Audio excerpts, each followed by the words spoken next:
Assalamualaikum warahmatullahi wabarakatuh. Perkenalkan, nama saya Sofiato Aida Rossi, NPM 18 10023. Video ini dibuat untuk memenuhi tugas mata kuliah hukum perusahaan. Predikat negara dengan populasi muslim terbesar di dunia sudah melekat di Indonesia sejak puluhan tahun yang lalu. Per tahun 2020 saja jumlah masyarakat muslim di Indonesia mencapai 229 juta jiwa atau 87% dari total populasi sekitar 260 juta jiwa.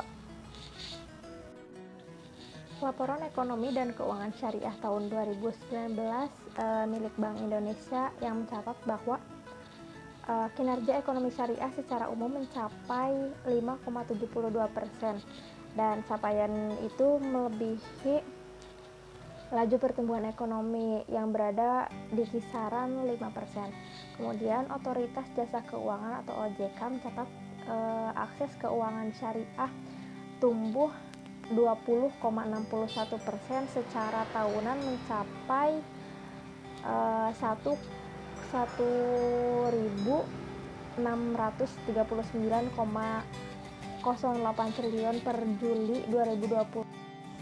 Potensi ekonomi dan keuangan syariah di Indonesia itu sangat besar. Pasalnya Indonesia sendiri mempunyai ekosistem ekonomi dan keuangan syariah yang sudah lengkap, mulai dari perundang-undangan, regulator, pelaku usaha, masyarakat, hingga pasar yang mendukung terbentuknya sistem tersebut. Namun hingga kini masih banyak kekurangan dari sektor ini. Salah satunya yaitu belum optimalnya peran lembaga keuangan syariah yang berskala besar yang mampu menjadi jangkar untuk keuangan syariah itu sendiri. Mengenai belum optimalnya peran dari lembaga keuangan syariah di Indonesia yang berskala besar, dalam hal ini pemerintah menggagas untuk membentuk atau mendirikan salah satu bank syariah terbesar di Indonesia. Dalam hal ini diwujudkan dengan menggabungkan alias atau merger dari 3 bank syariah di Indonesia. Di antaranya yang pertama yaitu PT Bank Syariah Mandiri, yang kedua PT BRI Syariah, dan yang ketiga yaitu PT BNI Syariah. Proses ini pun dilakukan sejak Oktober 2020 yang lalu. Kita ke informasi dari sektor korporasi. Peta rencana merger Bank Syariah Anak Usaha BUMN berjalan mulus. Rumus pemegang saham luar biasa BRI Syariah menyetujui penggabungan perubahan anggaran sampai susunan direksi dan juga komisaris bank hasil peleburan. Bank Syariah hasil merger ini akan bergabung secara efektif pada 1 Februari 2021. 2 anak usaha BUMN yang akan bergabung dengan BRI Syariah adalah Bank BNI Syariah dan Bank Syariah Mandiri. Nama baru yang dipilih adalah Bank Syariah Indonesia. Nah, penggabungan Bank Syariah ini akan memperluas portofolio pembiayaan. Jika sebelumnya masing-masing bank fokus pada pembiayaan sektor kecil, ke depan bertambah ke pembiayaan sindikasi yang selama ini hanya dilakukan oleh sang induk. Berikut akan saya sampaikan mengenai profil dari ketiga bank tersebut yang telah melakukan merger. Yang pertama yaitu BRI Syariah. Bank BRI Syariah ini merupakan bank syariah retail modern terkemuka di Indonesia, dan bank ini merupakan anak usaha dari bank BUMN terbesar,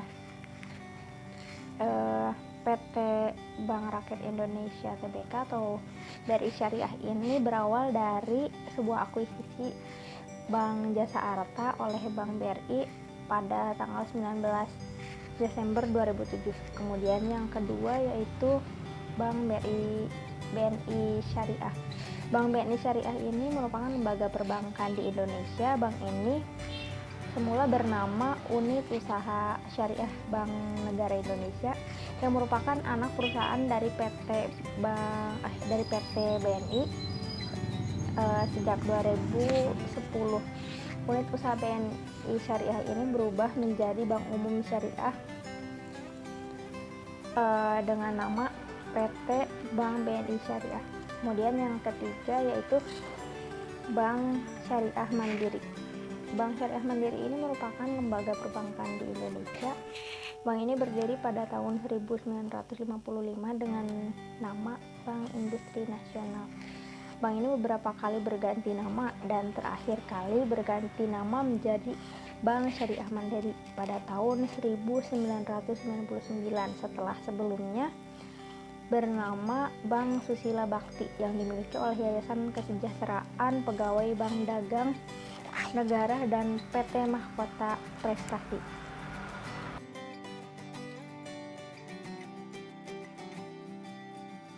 Mengenai merger atau penggabungan perusahaan ini telah diatur dalam Undang-Undang Nomor 40 Tahun 2007 tentang perseroan terbatas. Dan untuk definisi merger itu sendiri terdapat dalam pasal 1 angka 9 Undang-Undang PT. Disebutkan bahwa merger itu adalah proses diskusi atau penggabungan dua perseroan atau lebih dengan salah satu di antaranya tetap berdiri dengan nama perseroannya, sementara yang lain lenyap dengan segala nama dan kekayaannya dimasukkan dalam perseroan yang tetap berdiri tersebut dengan atas dasar hukum. Mengenai jenis-jenis merger, jika dilihat dari bidang usahanya, jenis merger ini dibagi atas 4 bagian atau 4 jenis merger. Yang pertama yaitu merger horizontal, penggabungan atau merger ini merupakan penggabungan dua perusahaan atau lebih yang bergerak dalam bidang bisnis yang sejenis. Keduanya memiliki kesamaan pangsa pasar, produk atau jasa, dan bahkan pengelolaan manajemennya. Kemudian yang kedua yaitu merger vertikal. Merger perusahaan ini dilakukan untuk perusahaan yang sejenis saja. Merger ini merupakan gabungan beberapa perusahaan dengan pembagian tugas yang berbeda. Salah satu perusahaan berlaku sebagai pemasok terhadap perusahaan lainnya, sementara perusahaan lainnya bertanggung jawab untuk proses produksi atau tugas lain. Penyatuan ini memungkinkan untuk bisnis saling membantu pada bidang yang dikuasainya. Kemudian untuk yang ketiga yaitu merger generik. Penggabungan ini penggabungan yang tidak bersifat vertikal maupun horizontal, karena jenis merger ini merupakan kombinasi dari kedua jenis merger itu. Terdapat persamaan namun ada juga perbedaannya. Persamaan itu terletak dari sifat produk. Untuk perbedaannya yaitu pada penggunaan merek atau nama yang digunakan untuk produk akhir. Intinya relasi di antara keduanya bukan hubungan antara pemasok dan produsen. Kemudian yang keempat yaitu merger konglomerat. Merger konglomerat ini merupakan jenis merger yang pas atau yang cocok untuk jenis usaha atau bisnis yang tidak menjalani usaha dalam bidang yang sama. Penggabungan ini terjadi antara beberapa perusahaan yang tidak ada kaitannya langsung. Merger ini membuat satu perusahaan besar dalam berbagai atau dalam bidang usaha yang beragam. Mengenai pembahasan dari identifikasi nomor 2 mengenai akibat hukum yang timbul dari penggabungan perusahaan ini. Akibat hukum dari penggabungan perusahaan ini atau merger ini terhadap eksistensi perusahaan terbatas yang mengambil alih adalah tetap memakai nama dan identitasnya, sedangkan eksistensi dari perusahaan perseroan terbatas itu diambil alih dan berakhir karena hukum. Mengenai pembahasan dari identifikasi masalah yang nomor 3 ini yaitu mengenai upaya apa yang harus dilakukan untuk mengatasi atau yang harus dilakukan dalam persoalan penggabungan perusahaan ini. Saya di sini akan mencoba menyampaikan mengenai proses hukum yang harus dilalui oleh perseroan yang hendak melakukan penggabungan. Setidaknya perusahaan tersebut atau perseroan tersebut harus melalui 5 tahapan. Yang pertama yaitu harus memenuhi syarat-syarat dari penggabungan tersebut. Syarat umum penggabungan ini diatur dalam pasal 126 Undang-Undang Nomor 40 Tahun 2007 tentang perseroan terbatas. Junto pasal 4 ayat 1 PP Nomor 27 Tahun 1998 tentang penggabungan, peleburan, dan pengambil alihan perseroan terbatas. Ketentuan ini menyebutkan bahwa perbuatan hukum penggabungan, peleburan, pengambil alihan, atau pemisahan itu wajib memperhatikan kepentingan yang pertama yaitu perseroan, pemegang saham minoritas, karyawan perseroan. Kemudian yang kedua yaitu kreditor dan mitra usaha lainnya dari perseroan. Kemudian yang ketiga yaitu masyarakat dan persaingan sehat dalam melakukan usaha. Syarat umum ini merupakan syarat yang bersifat kumulatif, sehingga jika satu saja diantaranya dilanggar, maka hal ini mengakibatkan perbuatan hukum penggabungan ini tidak dapat dilaksanakan. Kemudian tahapan yang kedua yaitu menyusun rancangan penggabungan. Setelah memenuhi syarat-syarat penggabungan atau syarat-syarat merger tadi, perseroan ini harus menyusun rancangan penggabungan. Rancangan penggabungan ini diatur dalam pasal 123 Undang-Undang PT junto pasal 7 PP Nomor 27 tahun 1998. Kemudian tahapan selanjutnya yaitu mengenai penggabungan ini disetujui oleh RUPS atau Rapat Umum Pemegang Saham. Setelah rancangan penggabungan disetujui oleh Dewan Komisaris dari masing-masing perseroan yang menggabungkan diri, kemudian rancangan tersebut harus diajukan kepada RUPS masing-masing untuk mendapat persetujuan. Hal ini berdasarkan pasal 87 ayat 1 Undang-Undang PT yang mensyaratkan bahwa keputusan RUPS ini diambil berdasarkan musyawarah untuk mufakat. Kemudian untuk mengenai ketentuan RUPS ini dapat juga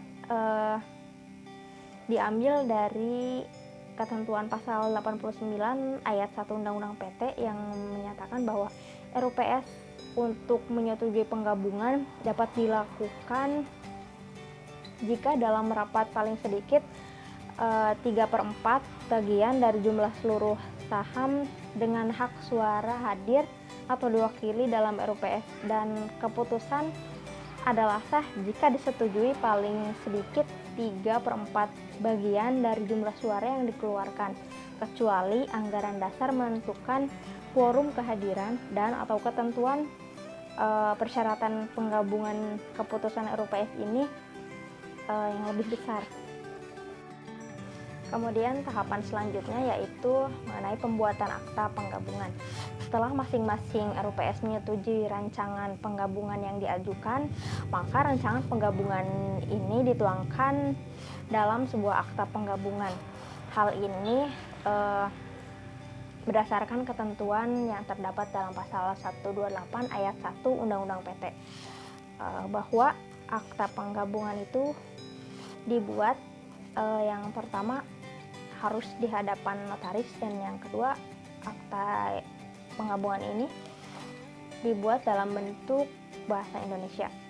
Kemudian salinan akta penggabungan tersebut dilampirkan untuk menyampaikan pemberitahuan penggabungan kepada Menteri Hukum dan HAM. Hal ini untuk dicatat dalam daftar perseroan. Ketentuan ini diatur dalam pasal 21 ayat 3 Undang-Undang PT. Kemudian tahapan terakhir dalam proses hukum yang harus dilalui yaitu pengumuman hasil penggabungan. Menurut pasal 133 ayat 1 Undang-Undang PT yang menyebutkan bahwa direksi perseroan yang menerima penggabungan itu wajib mengumumkan hasil penggabungan dengan cara satu, diumumkan dalam satu surat kabar atau lebih, dan yang kedua, dilakukan paling lambat 30 hari terhitung sejak tanggal berlakunya penggabungan tersebut.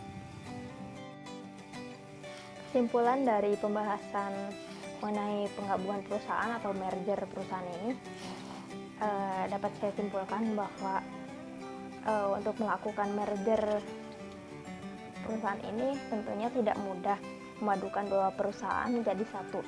Namun untuk berbagai alasan merger perseroan atau perusahaan ini perlu dilakukan. Suatu hal yang pasti, penyatuan tersebut dilakukan untuk kebaikan dari kedua belah pihak perusahaan tersebut. Merger perusahaan ini bisa untuk menyelamatkan perusahaan atau melakukan ekspansi yang butuh dukungan dari pihak lain. Mengenai saran, menurut saya dalam melakukan penggabungan perusahaan ini, merger ini bisa menjadi solusi untuk pengembangan bisnis dengan lebih cepat dan lebih baik. Hal ini perlu diperhatikan sebelum sebuah perusahaan melakukan merger adalah tentang kesehatan keuangan bisnis dari perusahaan tersebut. Hal ini diperlukan untuk mengetahui kesehatan keuangan bisnis dari perusahaan itu supaya bisa memantau semua itu melalui laporan keuangan pada bisnis terkait. Cukup sekian yang dapat saya sampaikan. Semoga materi yang saya sampaikan ini dapat bermanfaat. Wabillahi taufiq wal hidayah. Wassalamualaikum warahmatullahi wabarakatuh.